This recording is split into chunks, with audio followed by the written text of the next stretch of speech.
नमस्कार R K cooking channel रे आपण समस्त को मोर स्वागत। आज आम केमिति बिना मगज काजू रे पटल आलू पियाज तरकारी बनेबा और डेरी कहीं चलतु प्रथमे आम पनीर को कटा रेडी चलतु आम ताको फ्राए करवा।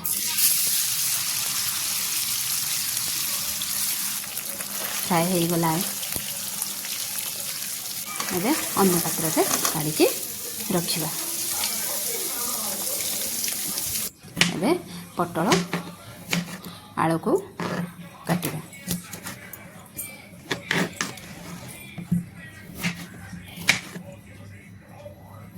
सेई करे रे ही आमे पटल आलू को फ्राए करबा।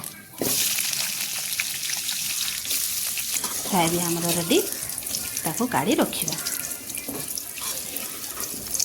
मसला पाई आमे पियाज टमाटर लंका को काटिबा। मु ऑलरेडी अदा रसुण पियाज को पेस्ट बनै सारी।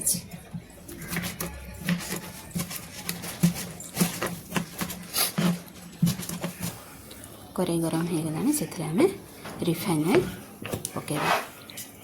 अल्प चीनी ऐड करवा। कलर हो गलानी से आम लंका पियाज को पकेबा। काश्मीर लाल मिर्ची से ऐड करवा। बटा होता मसला को से पकेबा।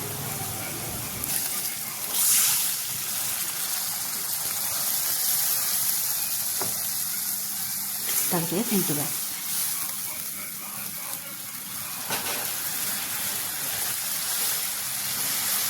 हलदी गुंड सुखा मसला सब आम ऐड कर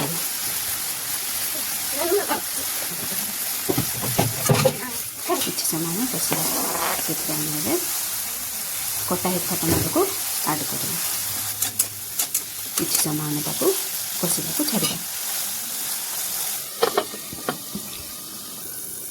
कषा आमर रेडी। एबे आमे फ्राए करिथिबा पनीर आलू पटल को से ऐड करी फेंटिया। किसी समय आम ताको कषिकी रखिबा। देखंतु आमर कषा रेडी। अल्प पानी दे आम ताको सिझेबा।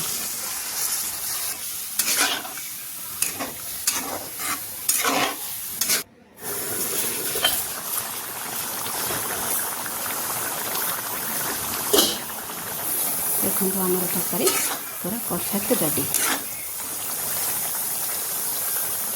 चलते ए धनिया पत्र काटिकी से पकेबा।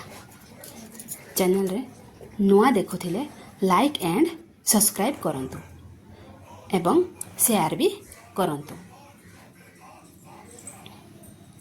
देखिबा को जेमती सुंदर खाइबा को मध्य बहुत स्वादिष्ट। थरे एमती करिके खांतु।